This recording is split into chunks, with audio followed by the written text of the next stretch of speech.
We play poker for those hands where we get that feeling. It's the PokerNews Podcast. Ladies and gentlemen, welcome to the 921st episode of the PokerNews Podcast. I am Chad Holloway at Level 9 Studio in Las Vegas, joined by Ben Ludlow, Mike Holtz, and our special guest this episode, high-stakes poker player Brian Okin. Brian, thanks for taking the time to chat with us. Thanks for having me. Happy to be here. We have been a fan of Okin's game on the Venetian Poker Live. That's what this episode is going to be about, is about yourself, about the game, some of the players that have played in the game. We're going to talk about some big hands. Of course, we're going to drop a code word for the NAPT Gold Pass giveaway. But let's start right there, Brian. Tell us a little bit about you. Where are you from? Are you Vegas born and bred, or are you from somewhere else? Nope. I am originally from New York, grew up in Long Island. Went to Tufts University and then spent 18 years in Manhattan. Nice. My background, right after college, I started an internet retail business. Did that for 13 years, but I was, caught up on the side with the moneymaker boom and with rounders. And, a lot of people have that similar story. And poker was...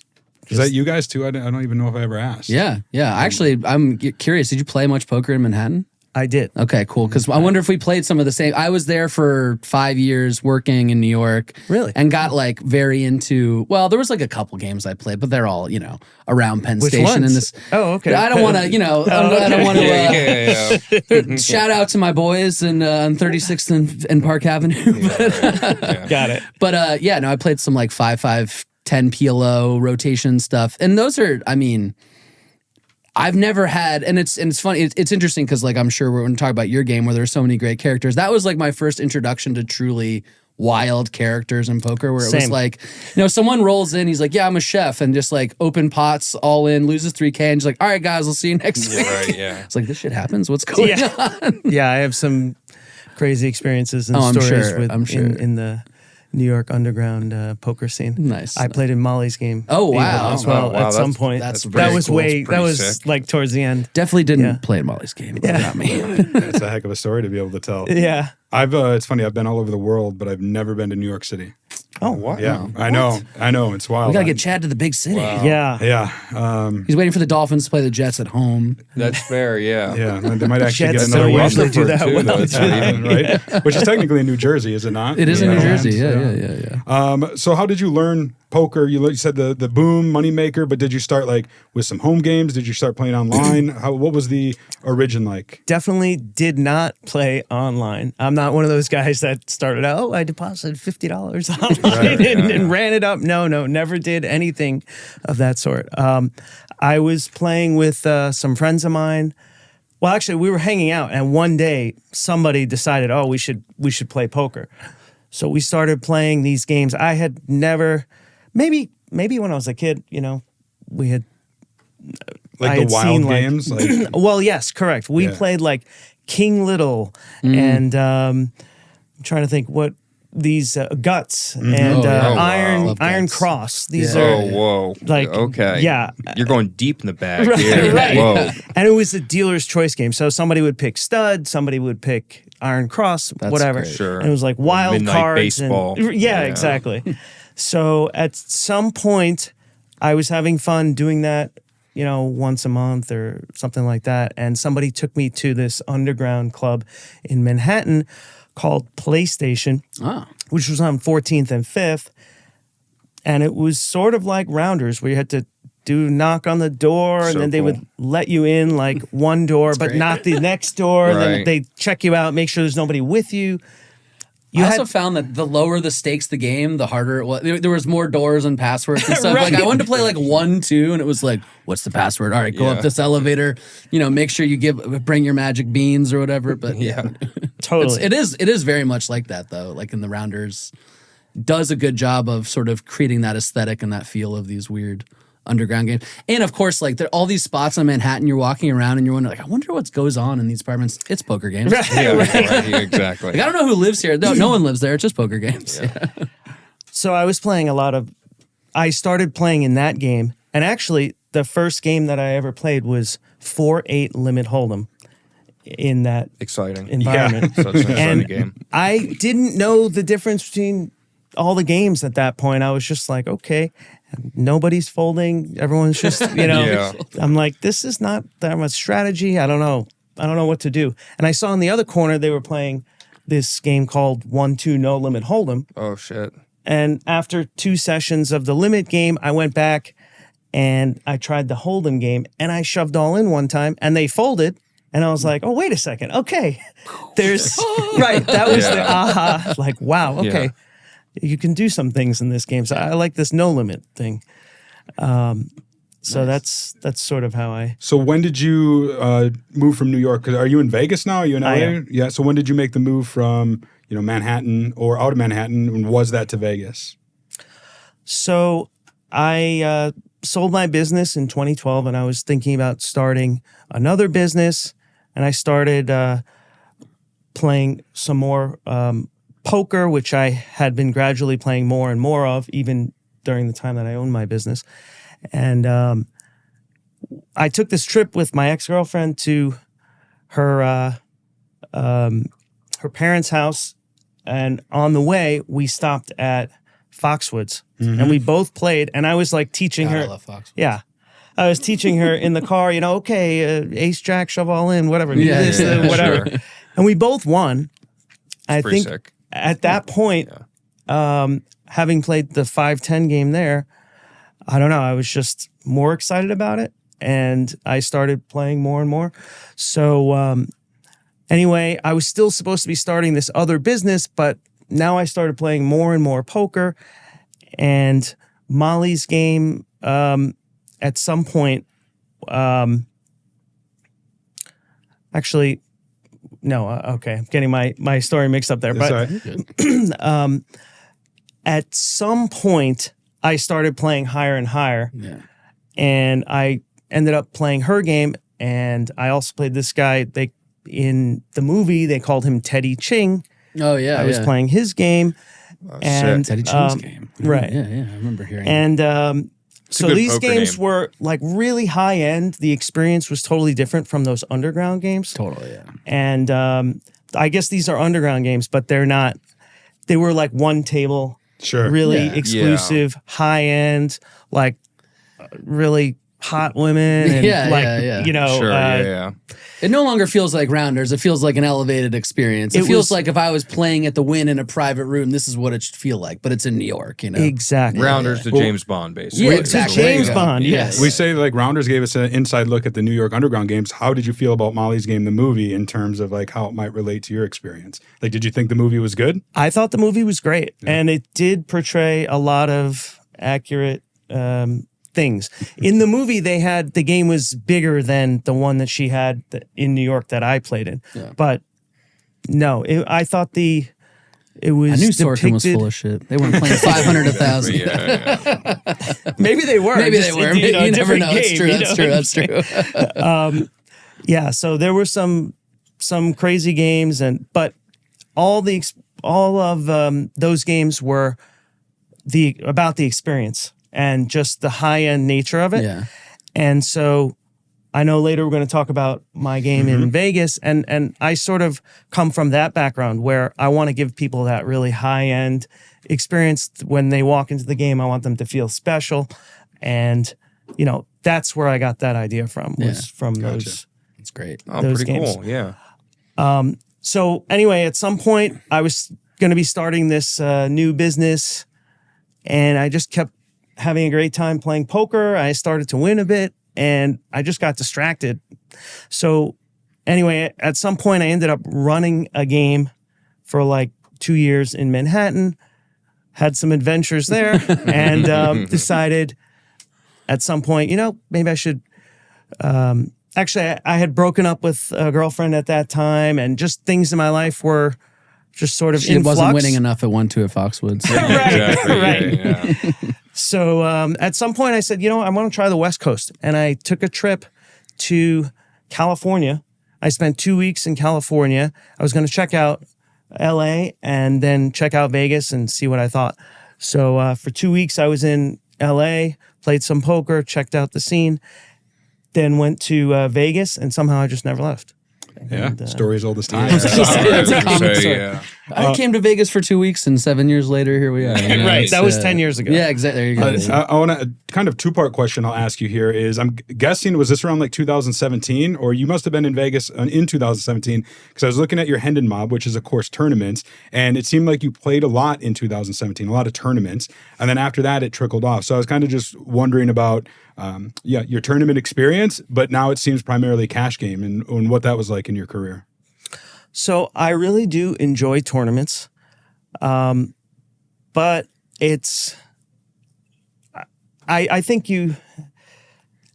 for me anyway, I enjoy the cash games more. I enjoy the deep stack nature of it. Yeah.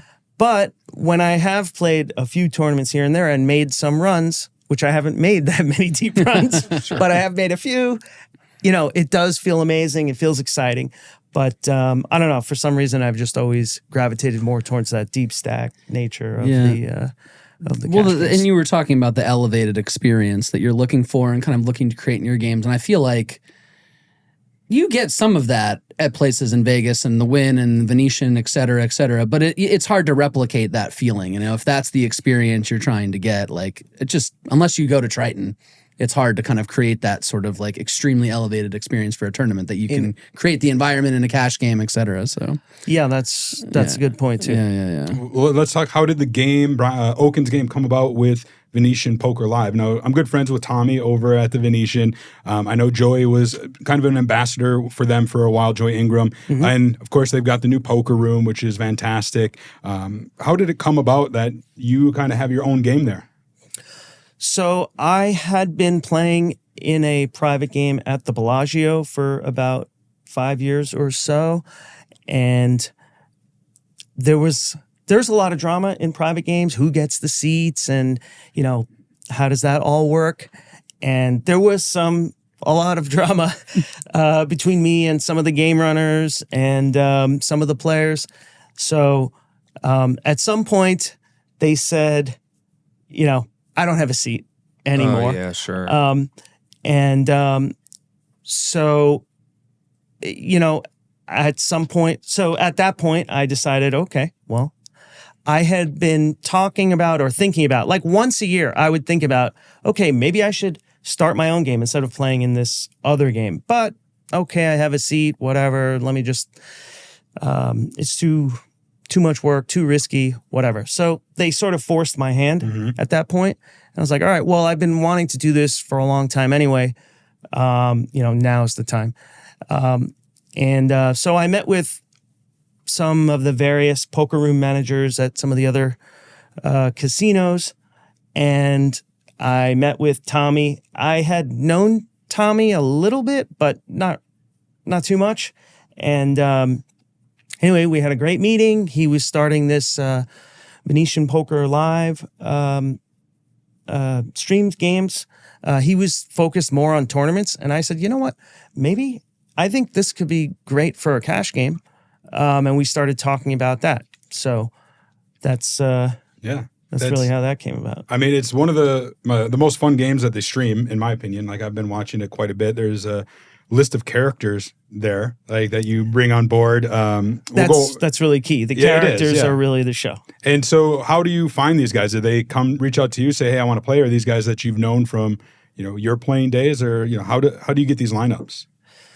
So I have been playing in Vegas for 10 years, and so I've built up. I'm very friendly at the table. I talk to people and make friends, and through that experience, I've just come to know a lot of players who play the high stakes games. And also now that we have been getting some publicity with the stream, and also, when one player has a good experience, they end up bringing their friends. Sure, yeah. So, there's a lot of the guys that started to play in the beginning, they ended up giving me phone numbers or connections to other players and said, hey, invite this guy. And so it's building. Yeah, it's entertaining. Squid Game, you guys are familiar with, I'm sure at this point. Both versions, the poker and the, and the TV show. Yeah. Squid Game is a lot of fun. It seems like it has a a lot of bearing. For those who don't know, because I'm sure a lot of our listeners have never played Squid Game or might not have watched the stream and know what it is or other streams, but what is Squid Game and kind of how does it influence the game?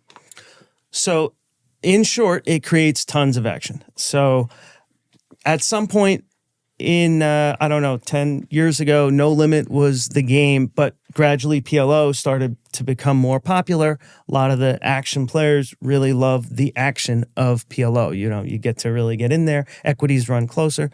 And there's just a ton of action. Right. Squid Game, I feel like, is bringing No Limit Hold'em back like PLO did in the past. It creates tons of action. It forces people. You can't just sit there waiting for aces or, the premiums, because you're going to get taxed with that penalty if you don't win a hand. So, so by adding that in there, it attracts the players that want action, and I feel like it's bringing some players back from PLO. They said, "Oh, wow, yeah, No Limit is action again." And, so correct me if I'm wrong in terms of the how it works. Like if we were just playing four-handed, the four of us, right? It would be like a round would be four hands, and a squid, just like a little button or bounty chip or whatever it is. If say Ben wins all four hands, he has all four of the squids. We have to pay a predetermined amount of money to him for each squid, right? So if it's $100 a squid, we got to each pay him $400. Correct. Yeah. Correct. So there's different variations of squid where it could be unlimited buttons or it could be a limited number of buttons. We play now mostly the limited number of buttons version. And, we usually play N+2 or N+1 if it's shorthanded, meaning if there's four of us, we play N+1, so there's 5 buttons. If it's 6 or more, we play N+2, so it's like 6-handed would be 8 buttons. Okay, that seems cool. Yeah. Yeah, I like that. Yeah, it certainly spices up the game. Like you said, drives the action from what I've seen. Let's talk about some of the players that we've seen in your game. Ben, Mike, any jump out to you that you've seen, on Okin's game on the Venetian live poker stream? Oh gosh, I think Brian's my favorite on there so far. I mean, shit. Ewas, my buddy Eric Wasserson. I hadn't seen him play. I hadn't seen him play a bunch of No Limit in a while until this. So it's fun to see him in the mix. I've known him from golf and mixed games and stuff over the years. So, but yeah, he's a real life gambler. So He is. I love people who kind of cross the. They've got extra gamble in them just beyond their poker skill, et cetera. And people like JRB are obviously fall into that category as well. So good for cash games to have people like that around. So good for cash games and just, the entertainment value and just, the tilt factor. Like everyone in your game, I'm sure we'll talk about it, but everyone in your game definitely has emotions and yes, wants to win and wants to be good and gets tilted, and that's what makes it fun to watch. So yeah, the characters make the show, and Was, he comes in with the jab, the verbal jabs, the needles like nobody else. He was talking shit to me before we even knew each other, so it's like that's kind of like in a fun way, but he's. I would say out of all the characters on the show, he is the fastest. His brain works just at lightning speed. Yeah, and he just comes up with these quips and these really funny things, and it takes you like 10 seconds to process what he even said, and then you're like, wow, that's. Yeah. I know in one game after the World Series of Poker this year, you had both Martin Kabrhel and Michael Mizrachi, the WSOP main event champ. Like this was like a week after he won, if that. What was it like to get these two big personalities, two of the hottest players in the world at that time, to come to play in the game? It was pretty amazing. And I know that show was one of the most popular ones that we had. It's got tons of views. You should check it out if you haven't seen it yet. So Martin Kabrhel is known for being the talker, the guy who shit talks, the guy who really, gets on people's nerves. By the end of the show, he was silenced. He could not handle Royski. Roy was giving him so much shit. Roy came in there with a plan to give him more shit than he's ever had before. And by the end, Martin actually turned to Roy and just said, "I thought I was the worst. You're the worst." That's really funny. Wow. Amazing. So if you watch that show, you'll see how many times Roy gives nonstop shit to Martin. And Martin just never had that before, where somebody out-talked him like that. I'm glad you brought him up because he was the one I was going to say. Royski to me is like, I didn't know who he was before watching your game, and so he's like one of the breakout stars of Okin's game to me. I still don't know much about him but other than what I see in the game. But like, what can you tell us about who is Royski? So, first of all, he's a great guy. He's a good friend of mine. I've been playing with him since I moved to Vegas. Really, I started in Vegas playing 5-10 and 10-20. I would play 5-10 with him. We have a huge, long history of giving shit to each other and him driving me crazy. But anyway, his background is that he owns some skincare stores in Vegas. Used to have one at Aria, so he was playing a lot at Aria. Yeah. But now he's got at, I forget which casinos, MGM and some of the other casinos. So he owns about 5 of those stores.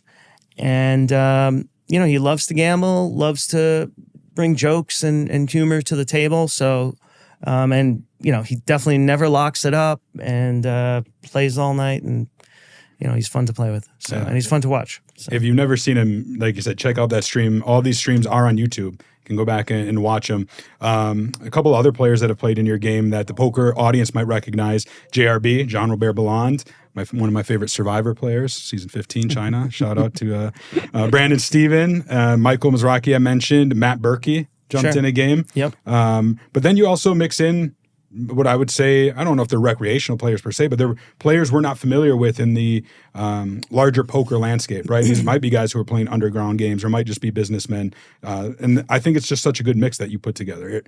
Talk a little bit about that dynamic. Like, is it hard to find the right lineups and to put these players together? And like you said, there's probably politics behind the scenes of, I'll play if Ben's playing, but I won't play if Mike's playing in the game, that sort of thing. Hell, man. I mean, I'm not that bad. So everybody wants playing a game that they feel like they have a chance to win. And so another premise behind my game is that everybody does have a chance to win in the game. First of all, Squid is not a solved thing. People are all over the place with that, and it creates a lot of havoc. And the variance, is ramped up. Even if somebody has a big edge in the game, the variance with that. Sure. So, but in addition to that, my game is based around mostly non-pros. I'm supposed to be the only pro in the game, so to speak. Meanwhile, I haven't done as amazing as I would have hoped. I lost more than $1 million straight. I have won a lot back recently, but, I definitely give a lot of action. But in general, the premise is if I can do it, I make the game all non-pros so that everybody has fun, has a chance to win. And, I do add in characters who will drive the audience for the Venetian as well. So Berkey is a pro also, but, he gives a ton of action. So I do like playing with Berkey too. And then, there's other guys. Mizrachi, of course, and Martin gives tons of action in cash games. But there are some pros, but mostly I think people are starting to know that when you play in my game, it isn't going to be full of pros. There are other games out there where, 2 of the best pros in the world run one of the other particular games, and then they have, a policy of which I don't have, which is if a pro player brings a recreational player, that pro gets a seat. So inevitably, there ends up being 4 or 5 pros in the game, really good pros, and it's tough. It's a tough game. Yeah. My game, I try not to do that. I try to have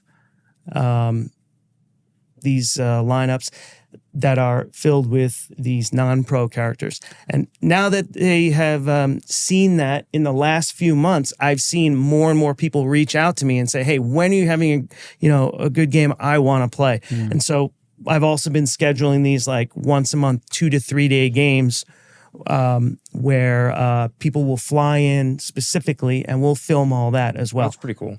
Yeah, you make it easy. Like, you have a website and you also have it on your social media profiles to reach out to you if you're interested in playing. So anybody who might be watching this or listening and wants to play, you can easily reach out. We're going to talk about some of the hands that you've played on your game on stream here in a minute, and some of the characters that were involved. Before we do, I want to give our code word for the next code word for NAPT Gold Pass giveaway. And remember, this has been going on for weeks now over the course of this podcast and the MSPT podcast presented by PokerNews. One word each episode, over 10 episodes, will give you a code phrase that after our October 23rd episode, which is next week, you will send me that code phrase and you could be entered to win a $10,000 gold pass to the NAPT. Terms and conditions apply. I'll link to it in the show notes. Mike, I've read every code word. I'll let you read this week's code word. I've made it big and put it in the yellow there for you to see. So tell the listeners, the viewers, what this week's NAPT Gold Pass giveaway code word is. This week's code word is THAN. THAN. There it is. So I'm not giving you the rest. Like, this is the, let me see, this is like the eighth code word we've given away. I'm not going to tell you what the ones were before. You're going to have to go through and watch the episodes to find out. So in the meantime, check out this video of the NAPT. Are you ready for the poker experience of a lifetime? Head to PokerStars and take one of the many opportunities to win a silver pass. That gets you an exclusive package to NAPT 2025. See you in Las Vegas, my babies. All right, we are back to talk some hands from Okin's game. When we were chatting before the show, I said, hey, do you have any hands, memories from the game that you can share? And you gave us a handful with some video. So we're going to show some of these hands and then talk about it afterwards, starting with this one featuring Mariano and Royski. Check it out. Mariano. Thank you, sir. 9-5 deuce. Set for Mariano.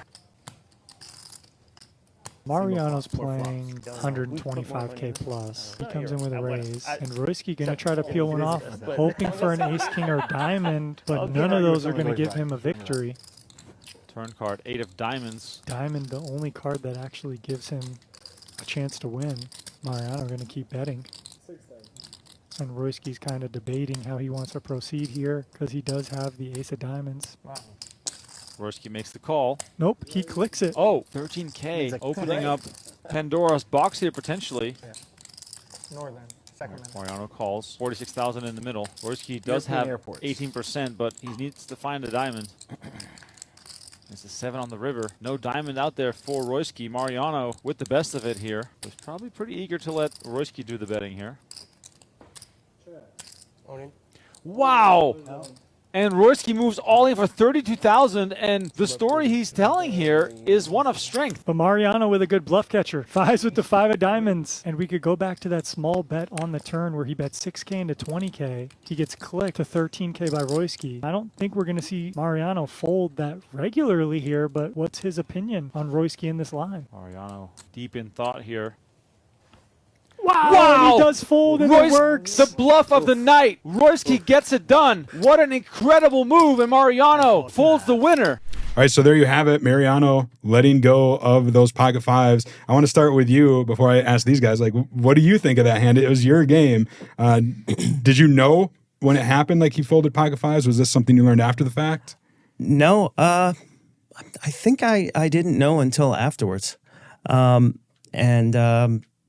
I'm surprised at the play. I mean, I don't think Roy can expect to get folds on the turn. So he was clearly, planning to jam also if he didn't get there. I kind of like the play. I mean, it puts Mariano in a tough spot. Roy had the ace of diamonds, so he knows that Mariano wasn't check raising with the nut flush draw. I mean, he could have had some other pair in a flush draw or some other flush draw and that got there. But I don't know. It was tough, aggressive play and put Mariano in a tough spot. It's a weird one for me because it's like, it's Royski, number one. Right. He could, and then it's also Mariano who, from what I've seen in other streams, isn't prone to fold too much. So. He does like to call, doesn't he? Yeah. What do you guys think of the hand? I think Royski actually played it really sick. I like the slightly over the min raise on the turn. I like the line. I think it's really good if you're doing it with just your flushes and the ace high blocker. And following through on the river, good timing and everything, especially the straight completes. He shoved pretty quickly, so has a very polarized range. It's either a flush or it's this, and it's like, what was he calling? Hands like ace king with the ace of diamonds or the harder diamond? Yeah, not this one. This is a different hand you're looking at. No, he's reading my stuff now. Ace of diamonds. Right. The ace Yeah. of diamonds. Yeah, so I think it's a great play by Royski, and I think a pretty reasonable fold by Mariano, where I would say it sounds like Royski's pretty wild, so maybe should have thought about that one and maybe flick the call out. But against a normal, regular human being, I think pretty reasonable fold, honestly. Yeah, I think he had a diamond too. I think it was a fives with the five of Yeah. diamonds. Yeah. So it's like a nice little extra blocker, but like that min raise turn, you create zero fold equity, obviously, unless it's just like pure bluffs, right? And even then, like Mariano might just click it again or call for posturing. So you're really creating zero fold equity. So to do that, to set up your river jam is pretty tricky. All right, Royski. Yeah. we see you. And We see you. It's thinking pretty about good. it too, he's probably going to be pretty unbalanced, probably doing it with a lot of ace of diamonds, honestly, because you almost have to have the nut flush to click it back too. Yeah, Like, yeah, If you have a exactly. lower flush, maybe you want to bump it up a little more than 13K. So thinking about that, it makes the situation really interesting, actually. I like that. Yeah, that's Would cool. he be shoving with a straight if he somehow had a 6X? I don't know. I mean, maybe. Yeah. It's hard to possible. say, yeah.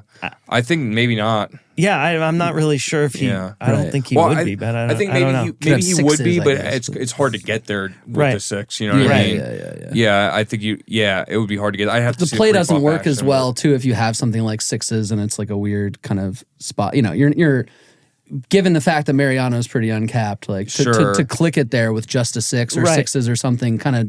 Yeah, you almost have to have the ace of diamonds on the turn Yeah. to click it, so it kind guess of it's condenses sort of- the ranges to flushes or bluffs. Right, And, and there's it- not a lot of bluffs because you're floating the flop to a check raise with no pair, right? So No pair. I Let's like talk that about one. another hand, one that was on your Instagram titled "The Most Shocking Fold Involving Yourself." Yeah, by the way, and go Dr. follow this Phil. guy on Instagram because all of this stuff is coming from his IG and it's great content. So. Yeah, I that's have true. a lot of stories on Yeah. there from my background in Molly's game. Oh, and awesome. other things, and coming out with a lot more as well. So And it's check just it out. at Brian Okin, correct? Yeah. Yep, on Instagram and on X, formerly Twitter. True. Well, let's check out this hand before we jump into it. It is yourself versus Dr. Phil. Check it out. Nice hand, Brian. Nice hand. To the Venetian poker room to play myself some poker. No. That's not fair. Play fair. Brian here tangling with Dr. Phil. And look at this flop. King 8-8. Is Dr. Phil going to be able to sniff this one out? And Okin comes with the aggression right away. 4,500 is a raise. These stacks are deep, ladies and gentlemen. Oh, look at this. Comes over the top. 16,500. It's okay to let you win one. Wow.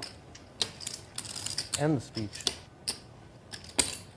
And here we go. Okin is going to make the call. 36,700 in the pot. Turn card is the 3 of clubs. Now, what is Phil going to do here? He's got a pot-sized bet left. I guess I'm all in. All in announced. Brian Okin with trip 8s. And the flush draw. Hasn't pulled the trigger just yet.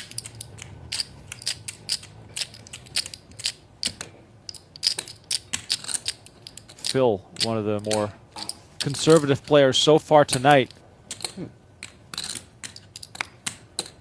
Brian Okin lets go of his trips in the flush draw. So bad. Wow, I'm going to get roasted for that one. I folded an 8. You got 4-8 I had 8-4 suited. on your market. Wow. Brian, you gonna be here next week? I just told you guys, the pro is not a pro. All right, so there you have it. A big hand and a big fold. The wrong fold, Brian. But tell us, what was going through your head in that one? Well, I have a big smile on my face right now, but I'm still not that happy about it. I did send this to you, so I have to blame myself. But yeah, very embarrassing fold here. This is my nightmare. This was the fold heard round the world, so to speak. I got a lot of shit for this one. Don't worry, we just talk shit about Mariano's fold too. So it's all yeah. So, this is the first time that was the first time that I had played with Dr. Phil. It's not Great. the Dr. Phil if you're listening to this and didn't see the clip. It's like not the TV show. Right, Dr. right. Phil. If it was against real Dr. Phil, it'd definitely fold. For sure. So, I mean, what do you think? Are you putting them on the Kings there, the way it played out? So my thought process was, okay, he's a non-pro. He's probably not going to keep value betting if he's got the aces or the ace king on the flop. So I need to start building this pot now. Hey, I decided to call with the 4-8 suited in position. Okay, I got my flop. I need to build the pot. So I raised the flop. Oh, by the way, there's a little background here that he had told me a half hour before that one of his friends had texted him during the show that I had bluffed him in a previous hand. So now I knew there was a little bit of that dynamic that he didn't want to get bluffed. Oh, interesting. Yeah.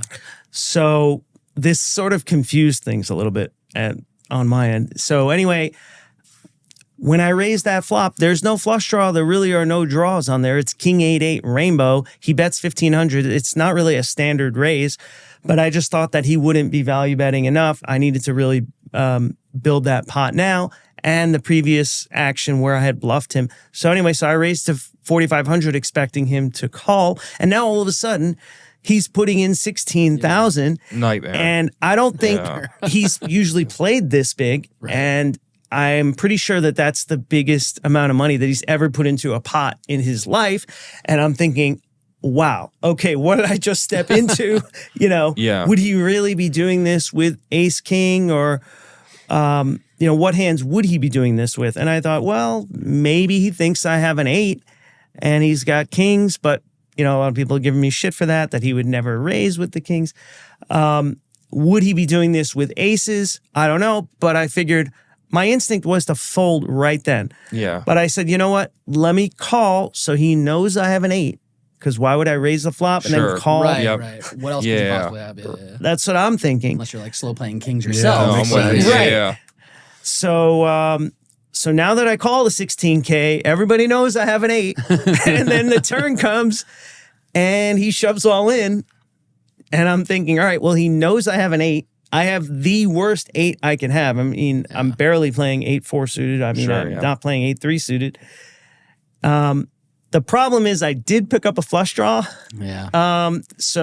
And there's a lot of chop outs if he has, an 8 below the king, like queen 8 suited somehow, 7-8.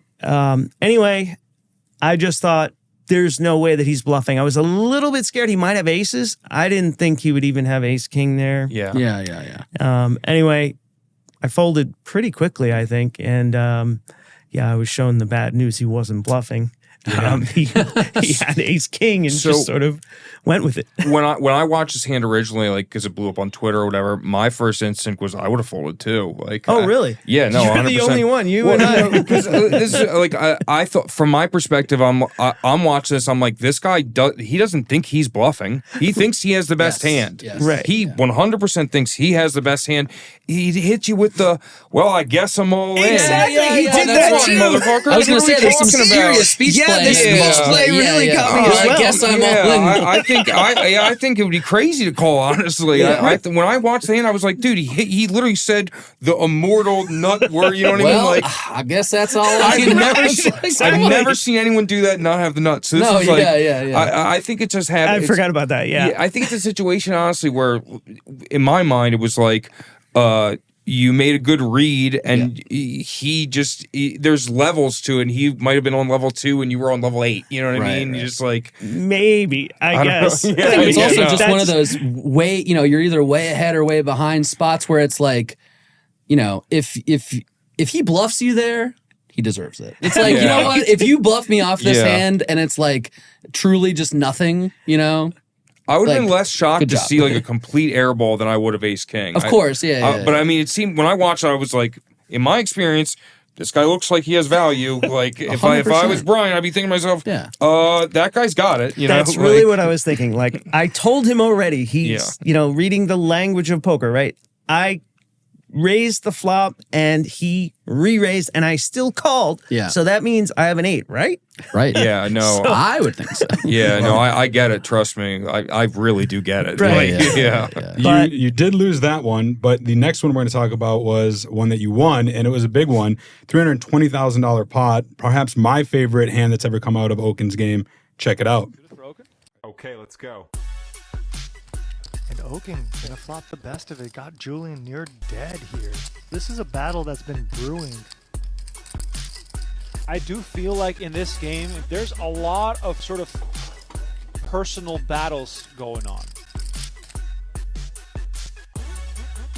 Okin picks up a flush draw along with his pair.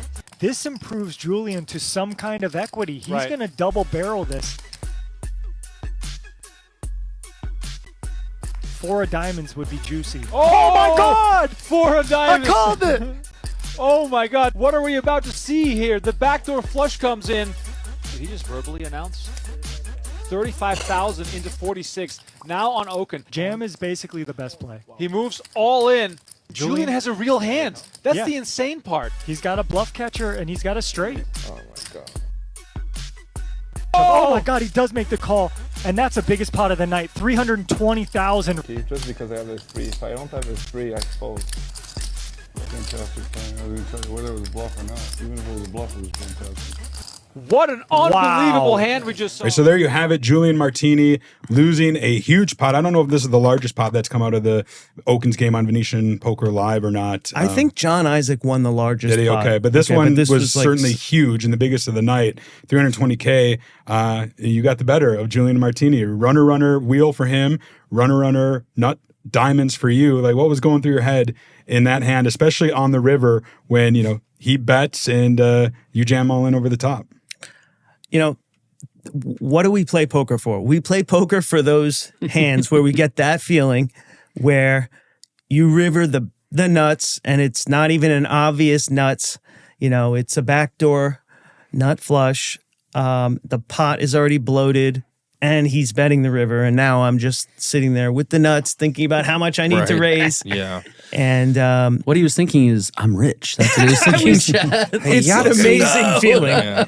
That's why I play poker is Yeah. for that feeling. It was just, an incredible feeling. And technically, he could have had the 3-6 of diamonds for the straight flush. Take it. but Just that would- take that it. would- Just, you know what? Yeah, good for you. Take it. God. Yeah, that would have been pretty sick. There was another big hand where this one was against the Grinder, the WSOP main event champ, where you bluffed him. You get to say you bluffed the main event champ. Before we talk about it, let me show it.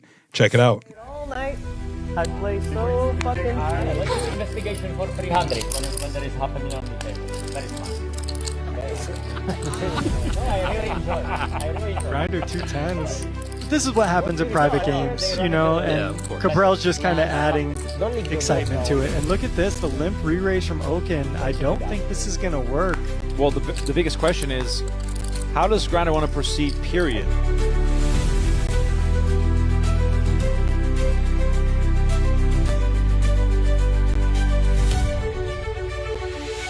Okin, that's 6,000. Great contract.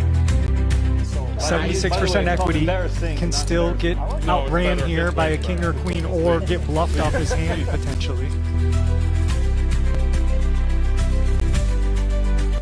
But Okin has to worry that Grinder has called pre-flop and on the flop now. Every now and then, Okin gets wild with a bluff. And also, it could work versus Mizrachi because we've seen that he's been taking the conservative route. Trying to get some live reads. Wow. Grinder makes a tight it fold. up. He gets bluffed. Unbelievable.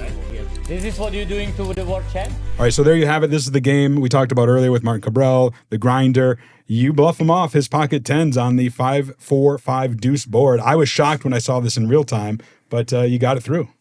Well, you can't argue with the Grinder because, he's proven he knows what he's doing, winner of the main event, winner of all these other tournaments, PPC.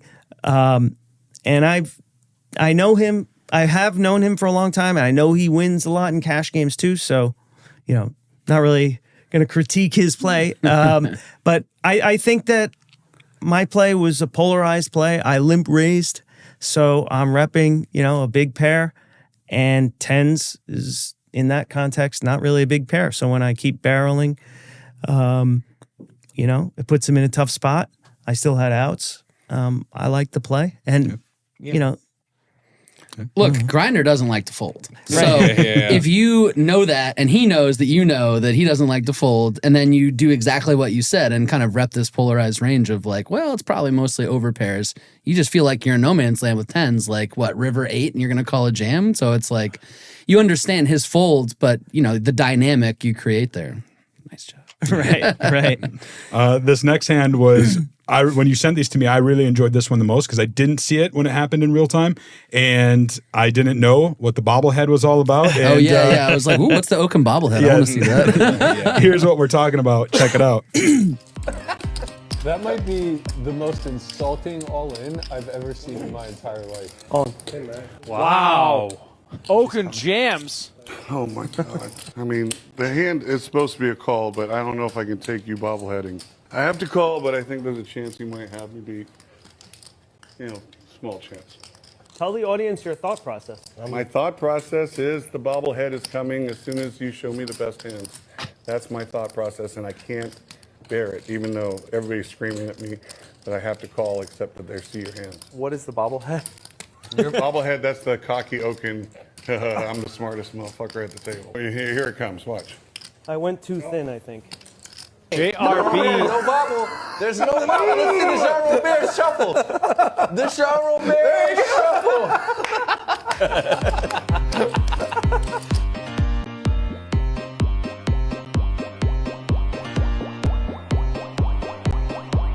Right, so there you have it. You and JRB both flop flush draws. He turns the pair. You both brick the river. You go for it. And I don't know, JRB, like, thinking about the bobblehead. Is this a thing? Like, when you win a little hand, you get the little bobblehead going? I don't think so, but, JRB for several years has called me bobblehead and says that, it's just so annoying to pay me off. And, whenever I beat him in a hand, he claims that I get this cocky bobblehead look about me. So maybe it is something. I don't know. I don't think so, but we're going to go back and we're going to compile all your winning hands and just see the, right. I liked JRB's impression of it. Right. JRB, I don't know. I've never gotten to play with him. Of course, he plays, high stakes. He doesn't play a lot of tournaments, but like I said, I did watch him on Survivor. I knew who he was for a long time. He's just a character. He gets his wine out. I don't know. I'm a JRB fan. I don't know how you guys feel. Oh yeah, for sure.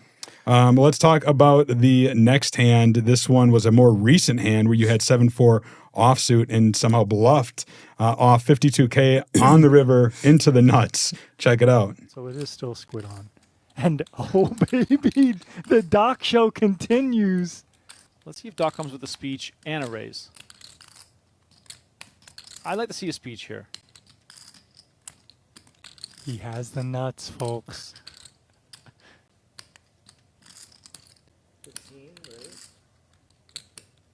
15,000 is the raise. Okin's still thinking for quite a while here. Does he have any crazy? Oh my God! He raises into the nuts. I'm all in. And Doc with a snap all in. Brian Okin with awful timing, making it 52,000. Doc wasting no time to jam, and he wins a $160,000 pot. All right, so there you have it. Pot against Doc that blew up pretty quick there at the end. What'd you think of that hand, Ben? I mean, when the river hits and he's like, and but I'm sure he's balanced. I'm sure he's balanced in his river looking. I'm sure it's a vision thing, not a just I made the nuts thing. I have seen him get up like that before. I figured. Okay. Yeah. I mean, what are you going to do there? I mean, I think it's a great spot to bluff, and like, how does he have the wheel there? It's like, Seems unreasonable. Yeah. The pre-flop action, he had jacked it up. Everybody had limped or maybe called somehow 400, and he jacked it up to 2,800. And then he checked the flop with an open ender, which great play by him. Kudos to him. It just totally tricked me. I never put him on 3-5. It didn't even enter my mind. Right. Yeah. You're like, I'm going to get him off ace jack here. Watch this. I thought he had like a one pair hand. Okay, he hit an ace. And I purposely bet really tiny. I bet 4,000 on the turn. Then I down bet 2,000. on the river, and I figured, okay, if he has an ace, he might raise me. And I love the block 3-bet. It works a lot. Yeah. I mean, it's just so incredibly strong too. Like, who bluffs that spot? You know, when you bluff into the nuts, it's unfortunate. Yeah, that's it should work. Kudos to him. He played the hand great. He he tricked me. You both played it well. You just unfortunately he had the nuts. I don't know if I played it well. I mean, I'm bluffing into the if nuts. we could see through the cards, then you didn't. Fair enough. I got to ask, because I have the video on my screen, and you're wearing a long sleeve shirt that says Scotch and Soda, and you're wearing a short sleeve shirt that says the same thing. What's the Scotch and Soda shirts about?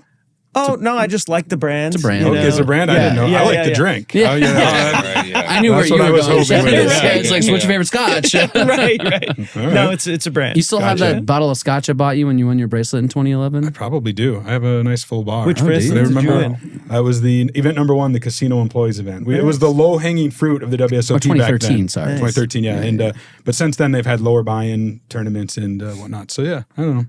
I'm happy. And more bracelets than I do. That's true. Same. And Brian. Mike's got yeah, at least one. I don't know. Mike's a 2-time World Series of Poker Online Player of the Year. Really? Yeah, I'm a luck box. Wow. Very lucky. Don't worry, he's on a I did for the audience 2 out Mike in a tournament online on Sunday and ended up getting 6. That was fun. Thanks, man. Sorry. You're welcome, brother. You know, there was a guy shoved 10 bigs. I was on the button with 8s and I had like 30. I'm like, all right, well, I'm going to ISO. And then Mike snaps behind in the small blind. Like, oh, fuck. Queens, just 8 in the window. Wasn't even a sweat. It was so obvious, though. Yeah. It felt fair, honestly. It felt, I mean, you know, I was due for. You were due. I was happy to lose it to you. Thanks. And that's where I texted you immediately and said, happy for you. No, he texted something different. I think he just texted hiss. Yeah, I did. Here's what I did. I just texted him hiss, actually. I got one more video that I want to show. It's not necessarily a hand. It's actually just some commentary by my good friend Donnie Peters. And he was joined by Tristan Wade. Shout out DP. Talking about, the game wasn't going your way, and talked a little bit about tilt. Check it out. I kind of know how Okin's feeling right now. Yeah, of course. Like, not to target him and pinpoint him, it is his game more or less. So, but when you just have a few hands not go your way and it's like over an hour time, you kind of just get in your own mind and you battle. So you really got to be able to snap out of that like negative trap and just get recentered right back into the moment. And it's hard to do. I mean, I think one of the reasons why Okin is, for all intents and purposes, tilted right now is because, and if you follow him on his Instagram or Twitter or wherever, if you've heard him talking this game, and I know you've talked with him personally, as have I, like he really wants to continue to get better at poker.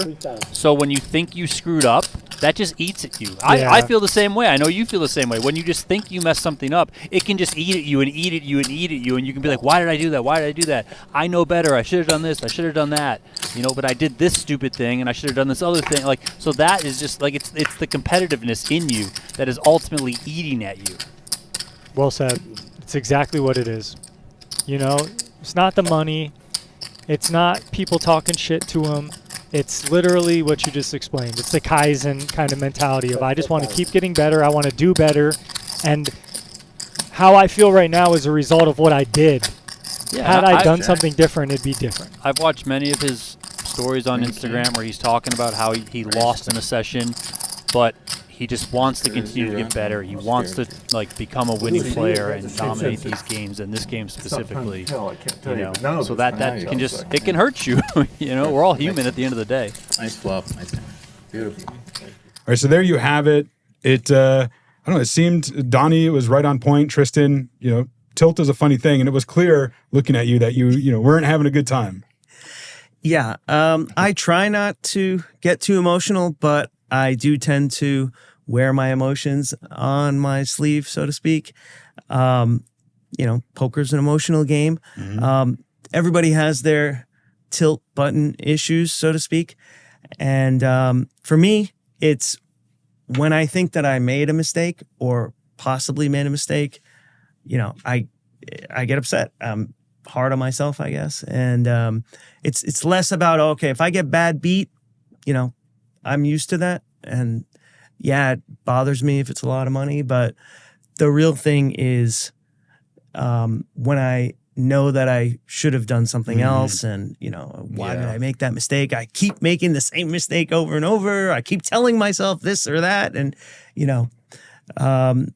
so I resonate with that because I'm the same way. I tell people all the time, like, I'm not mad at you. Like, it looks like I'm pissed off, but I'm not pissed off at you. Don't worry. I'm mad at myself for making a stupid move or not making a stupid move. And I think it just speaks to how competitive we can be. I know, Mike, you tilt when the dealers make mistakes. That's your tilt button. This is crazy. This is a character assassination, right? Yeah, this is crazy. I don't tilt at all, actually. I'm key. Yeah, no, that's not true. No, I actually tilt the same way. Like, if I make a mistake, that's when I'm the most annoyed at myself. Like, I'm like, God, I wish I would have done this. I'm so stupid. I mean, I assume I would too, but I've never made a mistake. So. Exactly. Right. Exactly. Yeah, I've never tilted. I've never, when I torched with 6 left the other day, it's fine. No, I mean, and it's weird to even call it tilt, right? Because it's sort of, sure, it affects your emotions, and like I'm sure it's impossible for it to not affect our play by 1 to 5%, whatever it is. But like that's just wanting to be better, right? That's just like wanting to, like, if there's ever a good reason to get tilted, like that's the one. Yeah. Right? Actually, there's another point to that as well. So when you're playing with, you're always playing with other people at the table, and I feel like it makes it fun. Embracing the emotion of poker. So getting upset when you make a bad play or when you lose some big amount of money, I just feel like it allows the other people to enjoy those emotional swings because they have them. Now they see that, okay, I'm a pro in the game, but I'm having the same, emotional swings. Sure. Trying to avoid the emotion is impossible and leads to bad things in your life and your game anyway. Right. Like, accept it, embrace it. We all go through it. We all feel it in different ways, but trying to like bury it deep down, I mean, probably. There are some people that seem like robots that don't have that emotion, and I admire that. But I can't. Right? As a viewer, it doesn't, like, people want to see the emotion too, right? Right, like, of course. Get the like feel the pain with people or the celebration with people. Speaking of viewers, if they do want to catch your game, what can you tell us about the details about how often this runs and things like that? Sure, we play usually twice a week. We play Fridays and Saturdays, and then the Saturday game is the live stream. Friday is off stream. And then other days we play when the game is good. And again, I go back to what I said in the beginning of the interview. I only run the game when the game is good. When there's a lot of, fun players, I'm not going to like stuff it with 6 different pros and 2 non-pros. So when the opportunity arises, when people text me, when I know that people are in town, we'll run it. But it's usually Friday, Saturday, Chad's and maybe one day during the week. Yeah, I'm leaving Friday, thankfully. I was going to say, if someone wants to lend us like $200K each, we'll all fire a few bullets in there. Yeah. And you can, of course, go back to the Venetian Poker Live YouTube channel, check out past streams. Very entertaining. Brian, I really appreciate you taking the time to join us on the show. Thanks for chatting with me. Yeah, to open up yourself and talk about the game. I think it's one of the fun things that are happening in poker right now. It's very entertaining. And that's going to do it. Thank you. And if people, like I said, want to follow you on social media or reach out about the game, they can do so at Brian Okin. Absolutely. Yeah. Cool. Well, I'm Chad Holloway, Brian Okin, Mike Holtz, Ben Ludlow. Until next time, we'll keep a seat open for you.